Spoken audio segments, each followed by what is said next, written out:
Hey everybody, this morning I did an agency call in regards to mindset, got a lot of good feedback, and I wanted to share the 4 stories that I shared with my agency because I thought they were really powerful. One of them is Bill Buckner, the first baseman for the Boston Red Sox. Another one's about a man that was stuck in a truck freezer. Apollo 13 story, and then also the story of a SAT score that wasn't necessarily true. So hang with me for a few minutes here, and I think it'll be worth your time.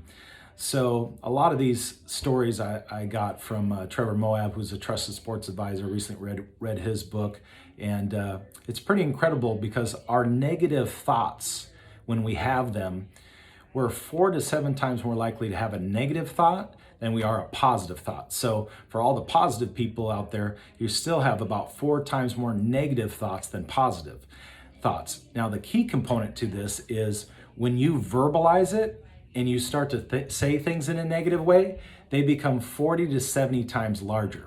So it's okay to have negative thoughts. What's not okay is when you start to verbalize it because they can become truths a lot of times. So let me tell you the story of Bill Buckner.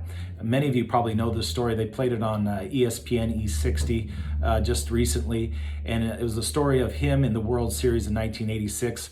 This guy was a 10-time All-Star, Golden Glove champ, really was a great player in the major leagues, and he let a ground ball go through his legs in the most crucial times of the World Series, which ended up costing the Red Sox the World Series. The Mets went on to win it, and it was interesting because they found a video of him recently, about 2 years prior, talking about what's the worst thing that could happen to you. And he says, man, I'd hate to be in the World Series and let a ground ball go through my legs and then end up costing us the game or even costing us the series. So it's amazing when you put those types of thoughts and verbalize them in the subconscious mind, how much those things can become reality. The next story I want to tell you is about a guy that is a true story, got stuck in a truck freezer. So got stuck in the back of a truck freezer, and he started to write down his thoughts like, I'm gonna die, I'm gonna freeze to death, this is miserable, I'm gonna die of a heart attack, I'm gonna, he was just literally 4 to 5 hours talking his way through about how terrible this truck freezer was. Interesting enough, he was locked in there. Hours later, 5 to 6 hours later, finally opened the truck up, and they found him dead. And they found all this writing that he had written down, all these negative thoughts that he had. And here's the worst part about the story. The truck was 56 degrees. It actually wasn't even working. So you got to be careful. You can talk yourself into anything because there was actually they said due to his death, there was no physical elements that actually would have killed him. It was purely what was coming out of his mouth, making it into reality. So this is pretty powerful stuff right there. Let me tell you this quick story about the Apollo 13. You probably saw the movie, probably familiar with this story.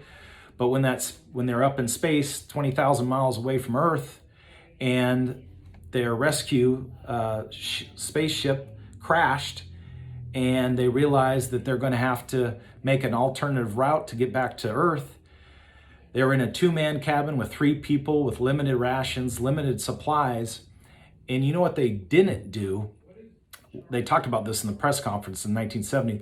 They didn't have a bunch of negative thoughts. They didn't say, oh my gosh, we're going to die. Oh my gosh, we're going to run out of food. We're going to run out of oxygen. They started to think about the things they could do instead of the things they couldn't do. So one of the powerful things in regards to our thinking is I could sit there and say, I could say, oh, I could beat LeBron James in 1-on-1. The truth of the matter is that wouldn't happen in a million times I'd play LeBron James.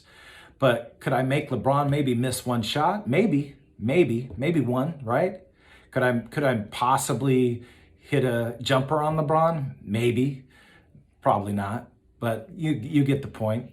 There are certain things you can do versus the things that you can't do.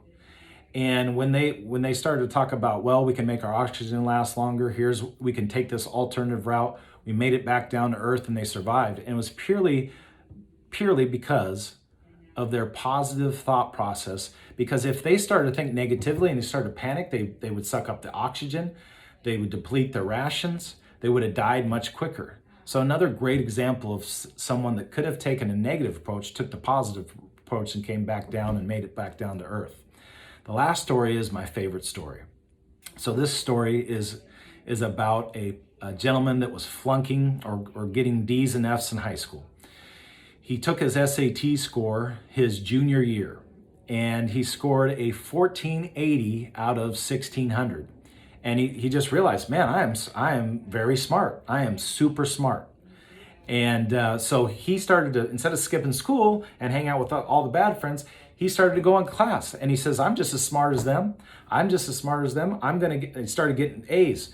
And the teachers recognized him. He started just acing all his tests. He went on to college then.